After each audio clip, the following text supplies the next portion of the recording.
BJP का खेल खराब करने और लोकसभा चुनाव में बम्पर जीत के बाद इंडिया अलायंस की नजरें विधानसभा उपचुनाव पर टिकी हैं। कांग्रेस ने अपनी तैयारियों को तेज कर दिया है और जोर शोर से उसका प्रचार भी किया जा रहा है। लेकिन इन सबके बीच जो सबसे बड़ा दांव फंस रहा है वह है सपा के जरिए कांग्रेस से की गई डिमांड। सपा का कहना है कि जब तक वह डिमांड पूरी नहीं होगी तब तक यूपी में हो रहे 10 सीटों पर उपचुनाव को लेकर कोई बात नहीं होगी। सपा ने महाराष्ट्र और हरियाणा में सीटों की डिमांड की है। इस साल इन दोनों ही राज्यों में विधानसभा चुनाव होना है। सपा का मानना है कि कांग्रेस को उन्हें इन दोनों राज्यों में कुछ सीटें देनी चाहिए और गठबंधन का धर्म पालन करना चाहिए। अगर कांग्रेस को यूपी में सीट चाहिए तो उसे इस डिमांड को मानना होगा।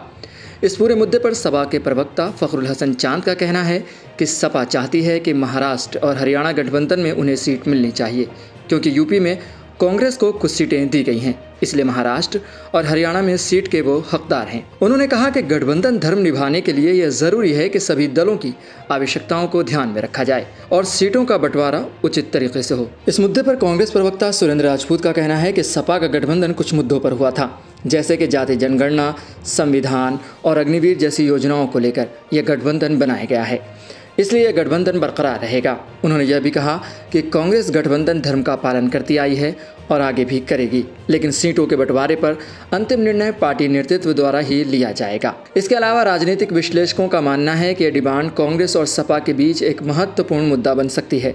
कांग्रेस के लिए यूपी में सीटें महत्वपूर्ण हैं, लेकिन महाराष्ट्र और हरियाणा में सपा की मांगों को भी नजरअंदाज नहीं किया जा सकता। यह देखना दिलचस्प होगा कि दोनों पार्टियां इस स्थिति को कैसे संभालती हैं और किस तरह का समाधान निकालती हैं। उपचुनावों के नतीजे न केवल राज्य स्तर पर बल्कि राष्ट्रीय राजनीति पर भी महत्वपूर्ण प्रभाव डाल सकते हैं, इसलिए इंडिया अलायंस के सभी घटक दलों को सामंजस्य और समझदारी से काम लेना होगा ताकि बीजेपी के खिलाफ एक मजबूत मोर्चा पेश किया जा सके। सपा के एक वरिष्ठ नेता ने बताया कि सपा का यह कदम यूपी की राजनीतिक में अपनी पकड़ मजबूत करने और राष्ट्रीय स्तर पर अपनी भूमिका को सुनिश्चित करने की एक रणनीति का हिस्सा है। सपा को उम्मीद है कि कांग्रेस इनके इस प्रस्ताव को गंभीरता से लेगी और जल्द ही इसका समाधान निकलेगा।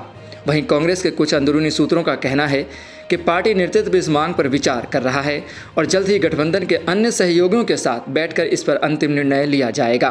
कांग्रेस यह सुनिश्चित करना चाहती है कि गठबंधन में सभी दलों के हितों का ध्यान रखा जाए और कोई भी दल असंतुष्ट न हो। राजनीतिक विश्लेषकों का मानना है कि अगर कांग्रेस और सपा के बीच इस मुद्दे पर सहमति बनती है तो यह गठबंधन को और मजबूत करेगा और आगामी चुनावों में बीजेपी के खिलाफ एक मजबूत विपक्षी मोर्चा तैयार करेगा।